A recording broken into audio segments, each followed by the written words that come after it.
Several people remain hospitalized right now, nearly 48 hours after gunfire erupted late Saturday night at Hush Lounge.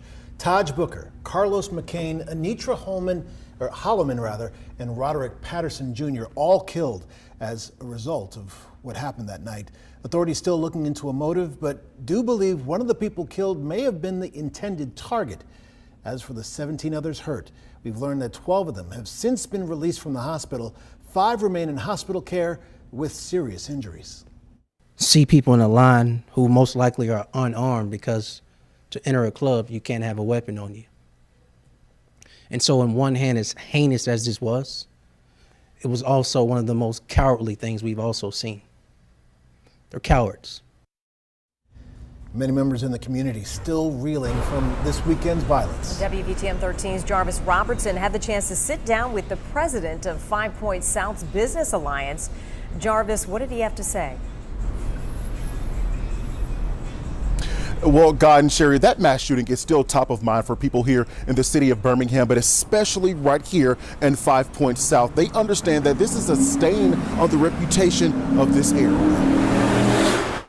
Our wind is knocked out of us because of the tragedy that happened to these families. 5 Points South has been a well-known area of Birmingham for several decades. Now this hustling and bustling district is in the spotlight because of that mass shooting. I spoke with Steve Alexander, chairman of the 5 Points Alliance. As leaders in the 5 Points South community, we're going to do what we can to improve the security that the police cannot provide. He understands the challenges Birmingham police face because of the lack of officers. This is why those who have a stake in 5 Points have put their own money together to make the area safer.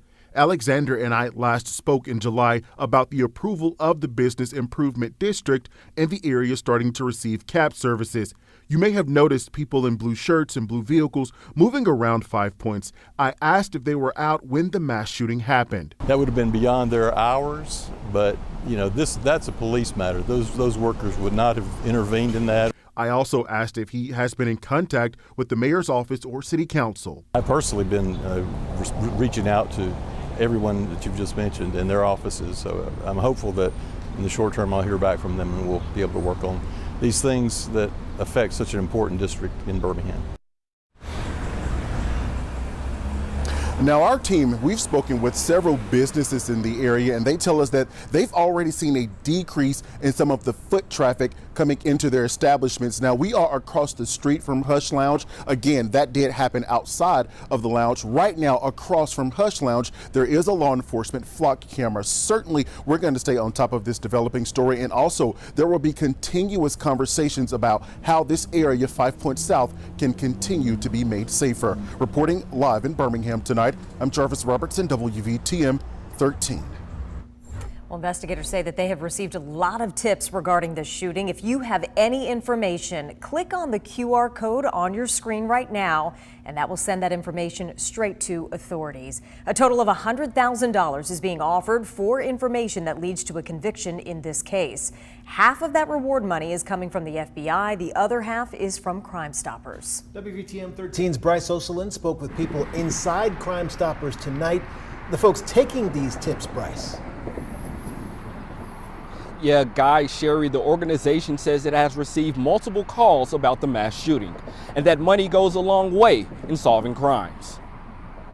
Well, we're seeing there's an outpouring of tips. Crime Stoppers hopes to find those responsible for Birmingham's mass shooting. If you've got somebody that's a danger to your family, is a violent offender, they need to be off the street. Executive Director Bob Kopis says dozens are coming forward with information regarding the shooting. Just since the news conference this morning, we've had 35 tips come in just today on this particular case. The organization spent more than $90,000 this year for information regarding crimes. We just since June, we have done more tips, paid out more money, solved more cases than we did all last year. Kopis says they hope to establish trust and solve crimes while exchanging money.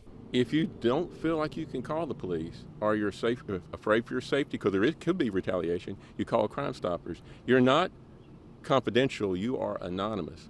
We do not know who you are. We would never divulge a name because we don't know who the person is, and that's where the trust level is. You've got to trust us, but we will keep you anonymous. Crime Stoppers is available 24/7 for people hoping to share information. Live in Birmingham, Bryce Osland, WVTM 13. Bryce, thanks. But during the conference today, officers were asked about solutions to curb the violence in our city. They say it'll come down to a change in mindset and culture. What we're seeing is when individuals get upset with their fellow brother or sister, they choose firearms to settle that argument. And I think culture versus criminality has more to do with what we're seeing, is because the first thing people go to when they're upset is the handgun. And that is a culture. It's difficult to change the culture. That takes a community, not just the police department. And police can't solve this case without the public's help. Here's the QR code we had on screen tonight, so you can send any information you have. Our live coverage of the mass shooting will continue tomorrow morning.